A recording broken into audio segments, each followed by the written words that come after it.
messing up your riz, just like baby wrong on the field, while everyone's like, bruh, what are the Ohio is happening? But no cap, this is just the evolution of words going full smoke cat mode. Hashtag 100 points emoji. So, who understood every word of what I just said in the last 30 seconds? Anyone? Where's my skibbity gang guys? Nobody? Alright. What I just spoke were a bunch of words deep fried in the latest slang terms, or as you might know, the brain rot lingo, which is quite popular amongst people like you and me, Gen Zs. And what's even interesting is that some of these words might actually officially enter the English language. And who knows, in a few hundred years or so, these words, they might be considered as a part of Old English, right? Everything evolves. Sorry, that's the way. Next. Everything evolves. Customs, traditions, culture, clothing. It changes over time.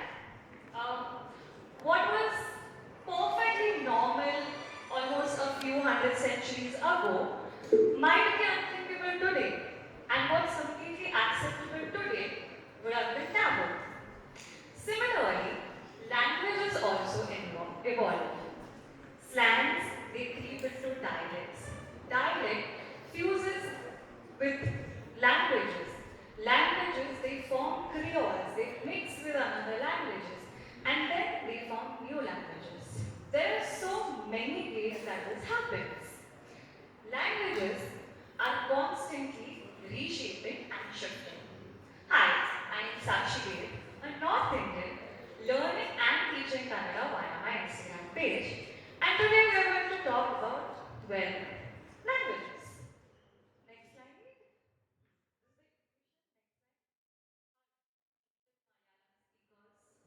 Anyone whose mother tongue is Malayalam? Anyone? Alright, we've got one. Alright, people in the back. Cool. What about Tamil? Tamil. Give me cheer, guys. Tamilians? Woo! Let's go. Yes. What about Hindi? Let's go, gang. What about Telugu? Alright. Kannada?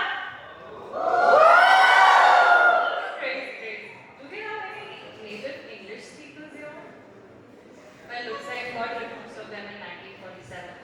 But anyway, since most of us here are Kannada speakers, is there anyone who can read Kannada quickly?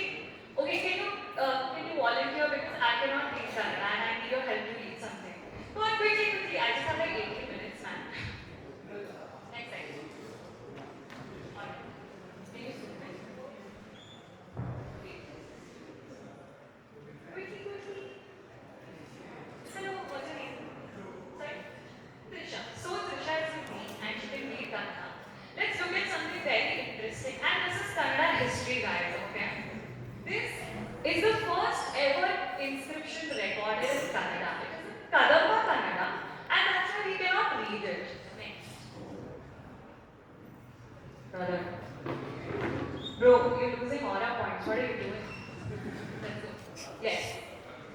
This is not readable. Most of us cannot read it, right? So I'm not gonna ask you to read it.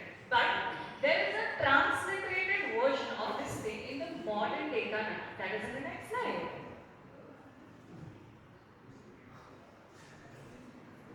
I'm also losing my aura. Next slide. Yep. Now, you come closer. And can you try reading this?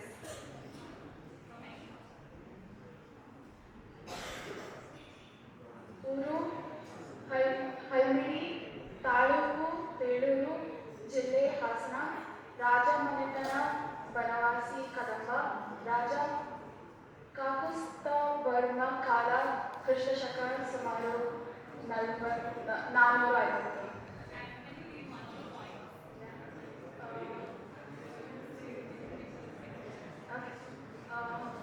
Nama Shrimaka Damba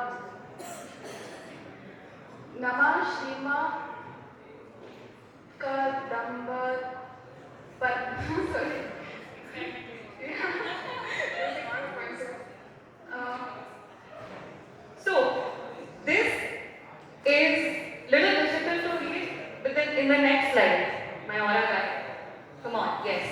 Now can you read?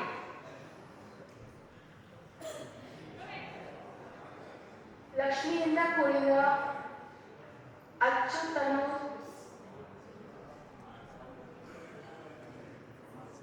ಬಿಲ್ಲನ್ನು ಬಗಿಸಿ ಹಿಡಿದಿದ್ದಾನೆ. ದಾನವರ ರಾಕ್ಷಸರ ಕಣ್ಣಿಗೆ ಪ್ರಳಯ ಕಾಲದ ಅಗ್ನಿಯಂತೆ ಕಾಣುತ್ತಾನೆ. ಸಜ್ಜನರಿಗೆ Sudarshan ಚಕ್ರದಂತಿರಾಗುತ್ತಾನೆ. Alright. Do you think that's Kannada? Do you think that's Kannada? Yes. It is Kannada. I was just testing. But does it make sense to you? This one? What about the picture before this? Did it make any sense to you? Only a bit, right? Alright. A big round of applause for Trisha. Thank you. Now, why do you think Trisha had such difficulty in reading the second version? Anybody? See, the Kannada in the first one was obviously not readable at all, while the second one, it was readable. It had some phrases or some words which are just not spoken in today's Kannada. There's a very little resemblance to modern day's Kannada, right? Even in Tamil, the ancient literature, Sangam literature that is written in Tamil of that time has words and phrases or grammar which is not spoken in today's Tamil. What about Hindi? If you want to see, just buy an old Premchand novel and try reading it. And you'll understand the difference between today's Hindi and that time's Hindi. What about English? Everyone is obviously familiar with English here, right? The words like awesome, bored, fun, the word cute that we use to describe our crushes, cute kittens, cute girls. These words, they did not exist until a few centuries ago. And what did exist? Let us see. Can you? Yeah. So this is an excerpt from the 14th century. It was written in 1377 by a guy called William Raglan. I'm going to try reading this. I'm going to do a funny British accent. It is arc for the loy and length and lifting, where wretched is the pure pen of powerful chanting. Did anyone get it? Did anyone get it? No, right? This poem from 14th century might be in completely normal English of that era. But in today's time, right now, this is less comprehensible than the skibidi speech that I just gave, right? Correct? So why are we, the culturally evolved, the supposedly liberal modern society, so rigid with how languages should be spoken? Why do we judge someone who struggles with a language? Right? Now let's do another circle. Do you remember learning your mother tongue? Anybody?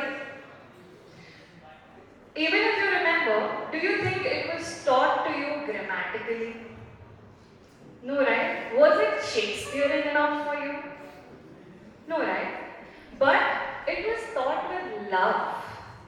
When parents, they teach their child how to say amma or appa, they do not care about the diction, they do not care about the pronunciation, they do not care about anything, they just care about one thing, and that is hearing the same language from their precious little child. No? So then why do teachers who teach languages, why don't they treat other people with the same expectations? With the same affection? We live in a country where states are divided on the basis of languages, no? Kannada, Karnataka, Tamil, Tamil Nadu, Gujarat, Gujarati, right? But languages don't divide. Languages do the opposite. Across nation, we have multiple examples of how languages have united people. Let's take real life examples. Before. Before. Okay, yeah, correct. Next. You all know him? Who is he? Yup. Talaiva Rajnikant. His mother tongue is Marathi. But he learned Tamil and we all know what happened next, right? Then there's Sonu Nigam. He's a Bihari, he's a North Indian. But he's celebrated for his Kannada songs in Karnataka, right? We all listen to his songs in Kannada. And who can forget the legend? Who's he? See? He sang songs in multiple languages, winning hearts nationwide, right? Next. Before. Next. Yep. In my opinion, learning and teaching languages should be with love. Just ask me. I started teaching Kannada, a language that I myself did not know, that I am still in the process of learning. I started doing that with fun, with entertainment, with enthusiasm, and with a whole lot of love. And today, I have countless people learning this beautiful language with me on my page. So, in conclusion, what I'm trying to say all this time in the last 10-15 minutes is that when you stop dividing on the basis of language, we start uniting. Nelson Mandela once said that when you speak to a man in a language, he gets it in his head. But when you speak to him in his language, it goes straight to his heart. So, I would suggest all of us, all the Gen Zs, we should come together and we should build a world where languages are not limits. Languages are love. Where languages are gifts, not grudges. Let us all teach and learn and love languages with joy, fun and enjoyment.